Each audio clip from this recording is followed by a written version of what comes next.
प्रीतानंद संसार में ओ माया की मैं गुरु चरण में प्रकट धूप जा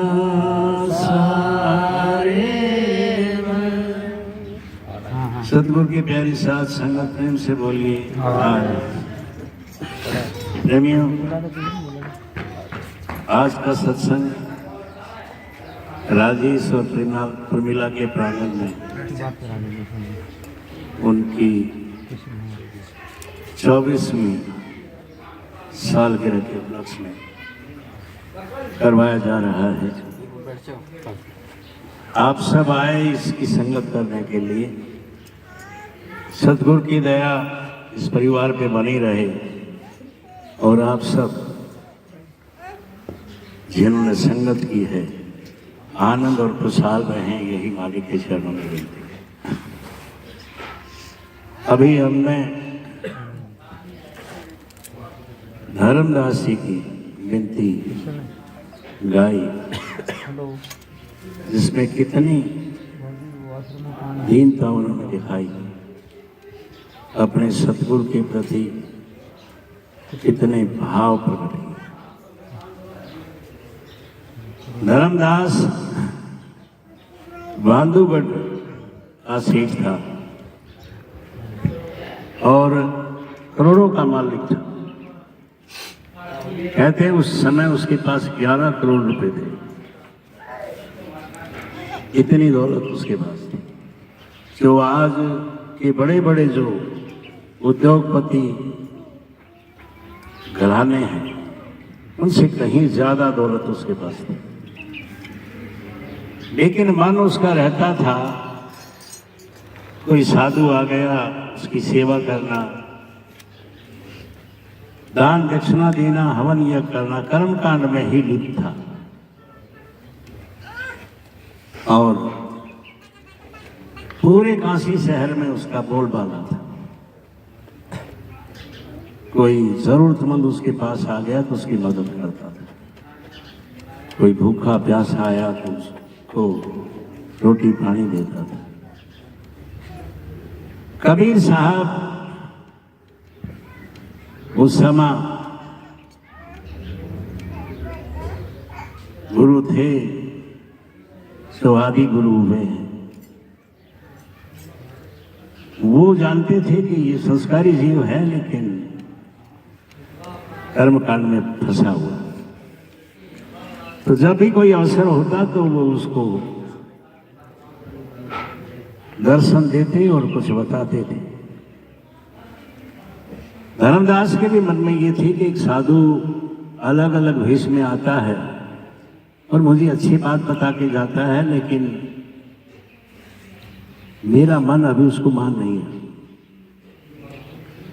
एक बार सर्दी का मौसम था, घर में मियाँ बीवी दोनों आग के पास बैठे ताप रहे थे। कबीर साहब आए और आकर उन्होंने अलग जगाई। अब वो घर बार में उठी नहीं और धर्मदास भी समझ रहा था कि हो ना हो वही साधु था। वहीं बैठे बैठे कहा, महाराज आ जाओ, बुलाया। खड़े हो गए। आते ही कबीर साहब ने कहा कि धर्मदास तुम बहुत पापी हो। अब अचानक ये कहा तो धर्मदास को बड़ा अजीब लगा, और वो भी बीवी के सामने। खैर उसके मन में था कि शायद आज भी कुछ बताएंगे। अब पत्नी अपने पति की बुराई नहीं सहन कर सकती। आमना उसका नाम था। कहने लगी, मेरा पति पापी क्यों है, आप होंगे। एक जलती हुई लकड़ी को उठाया कबीर साहब ने और फाड़ कर दिखाया कि देखो इसमें कितने जीव जंतु हैं, सब जल गए।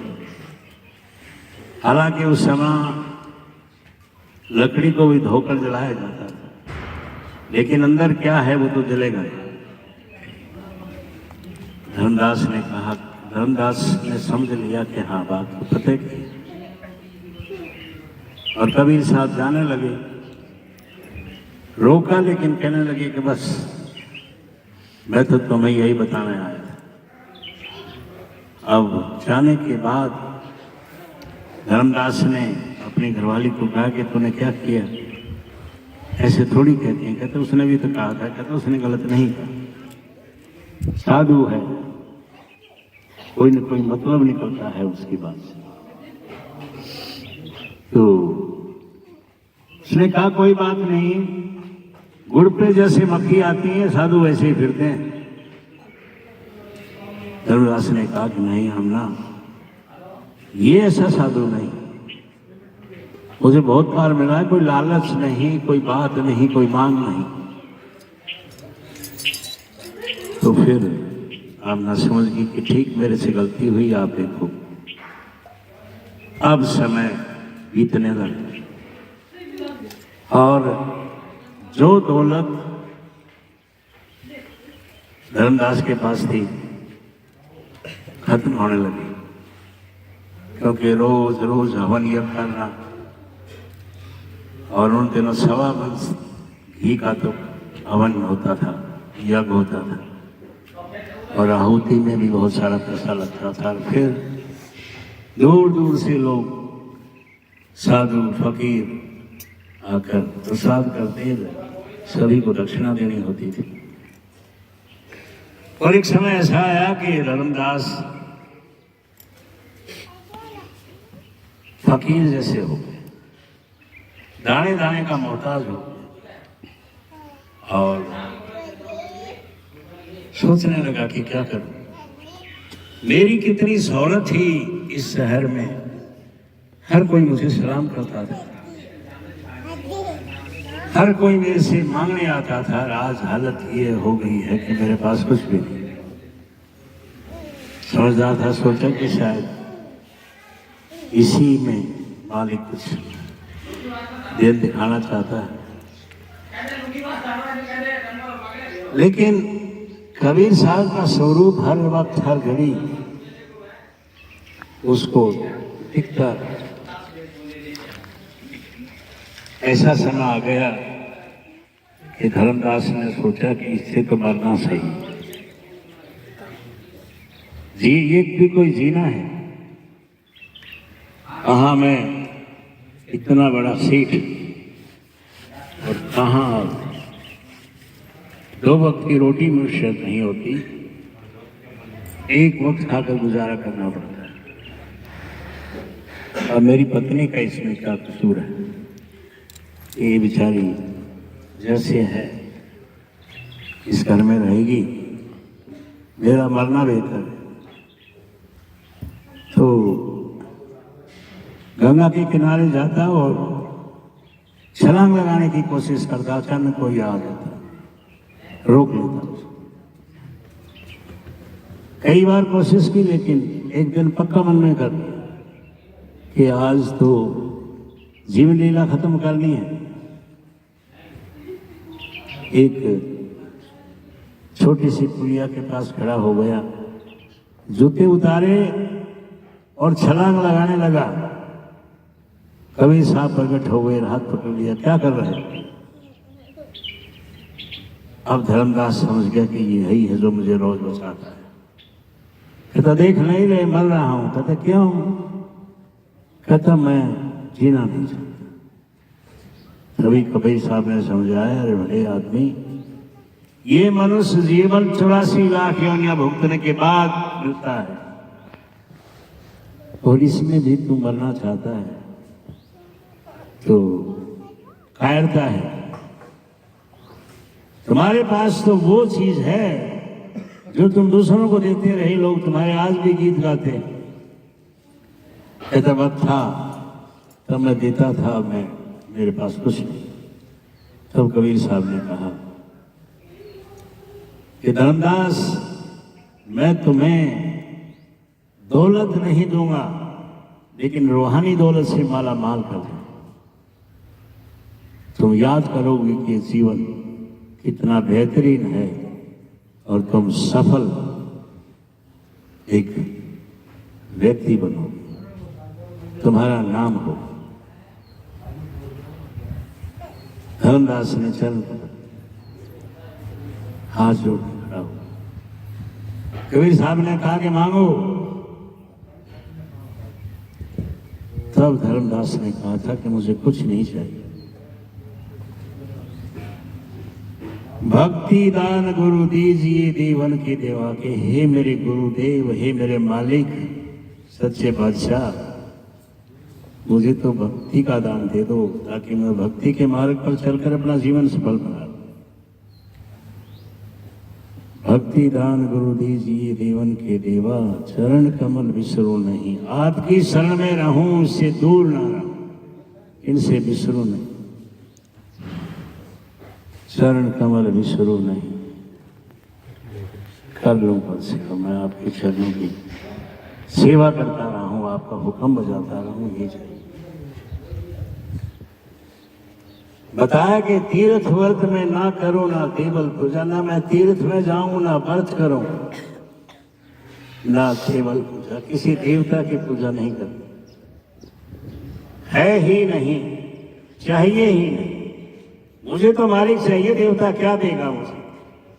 और आज लोग देवी देवताओं को राजी करने के लिए क्या क्या बलि देते। ये धर्मदास जी उस समय बता के गए, इनमें नहीं पड़ता।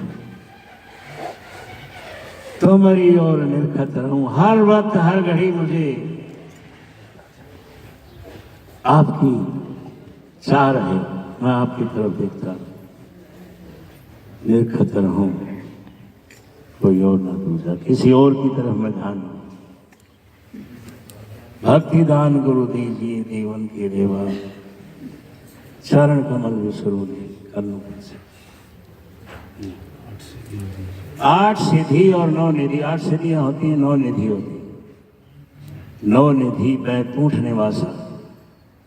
अगर मुझे बैकुंठ में भी भेजेंगे वो मुझे नहीं चाहिए, बल्कि इसके लिए लोग पता नहीं क्या क्या कर्मकांड करते हैं, पूजा पाठ करते हैं, हवन यज्ञ करते हैं।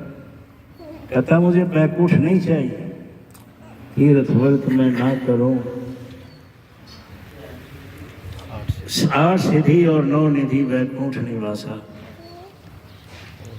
और कछु नहीं मांगता मेरे समर्थदाता, मैं और कुछ नहीं मांगता मेरे समर्थदाता। भक्ति दान गुरु दीजिए देवन के। समर्थ होता है जो हर तरह से कॉम्पिटेंट हो। कहते हैं ना कि सच्चा गुरु है वो समर्थ हो, उसके पास आप जाओ आपकी हर इच्छा पूरी हो। लेकिन जिसने गुरु से गुरु को मांग लिया, भक्ति को मांग लिया, तो उसके सारे रास्ते खुले। इसीलिए बार बार धर्मदास ने कहा कि भक्ति दान गुरु दीजिए देवन के देवा, चरण कमल विसरू नहीं। कर लूं पर से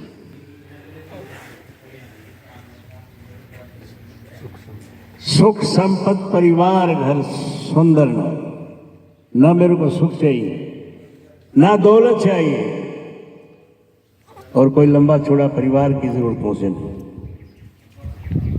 और लोगों की इच्छा रहती है कि घर में सुंदर नारी हो, मुझे वो भी नहीं चाहिए।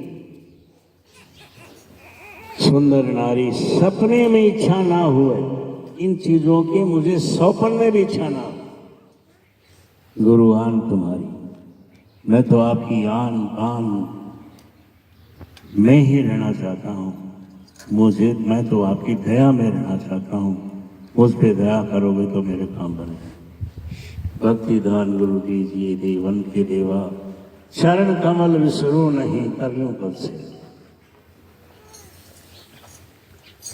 धर्मदास की विनती अंत में फिर विनती करते हैं, प्रार्थना करते हैं कि हे मेरे सदगुरु सच्चे शहंशाह, धर्मदास की विनती समर्थ सुन लीजिए। आप समर्थ हैं और मेरी सुनवाई करो। दर्शन दो पट खोल, मेरा 10वां द्वार खुल जाए और दर्शन दे दो। बस यही पट है, मेरे हृदय में बस जाओ। पट खोल, दर्शन दीजो और अपना कर मुझे अपना लो। मुझे अपना लोगे तो मुझे सब कुछ मिल जाए। और यही विनती कबीर साहब ने सुनी। कबीर साहब के बहुत अनुयायी हुए जो बहुत ऊंचे दर्जे के थे। राजा वीर सिंह बघेल और झाला रानी जो झालावाड़ से आए, राजा रानियां बहुत उनके शिष्य थे। लेकिन जो दौलत धर्मदास को दी किसी को नहीं बख्शी, क्योंकि वो जानते थे संस्कारी जीव है, कमाई करेगा और आगे मेरा पंथ चला। जब धर्मदास ने ये कहा कि मुझे अब नाम दीक्षा दे दो, तो कहा कि ठीक है। नाम दीक्षा दी और पूछा कि धर्मदास क्या जानते हो, क्या सीखा? तब धर्मदास ने कहा, ओम नाम सबसे बड़ा, इससे बड़ा न कोई, जो इसका सुमिरन करे शुद्ध आत्मा। कबीर साहब हंसने लगे, कहता बस शुद्ध आत्मा तक ही चाहता है और इससे आगे कुछ नहीं। अरे आत्मा तुम्हारी शुद्ध है, इसको मलिन होने ही ना देना, और यही पवित्र है, इसी के सहारे तुम सचखंड तक जाओ। तब कबीर साहब ने कहा था कि ओम नाम सबसे बड़ा, इसे करता ना जान। ये माने ठीक है ओम नाम सबसे बड़ा, लेकिन ये सब कुछ नहीं है, ये मालिक नहीं है। साचा शब्द कबीर का कर इसकी पहचान। कबीर साहब ने समझाया कि मेरा जो शब्द है, मेरा जो उपदेश है, वो सच्चा है। इसको सच्चा समझ और इसका अनुसरण। तो कहते हैं कबीर साहब ने उसे सार शब्द का भेद दिया, और सार शब्द का भेद गुरु उन्हीं को देता है जो उसके काबिल हों, जो उसके लायक हों, जो उसको सहन वहन कर सके। और ये सब होने के बाद, कबीर साहब के बाद धर्मदास ने कबीर पंथ को चलाया, और वो आज एक संत मत के लिए बहुत बड़ा एक धरोहर है।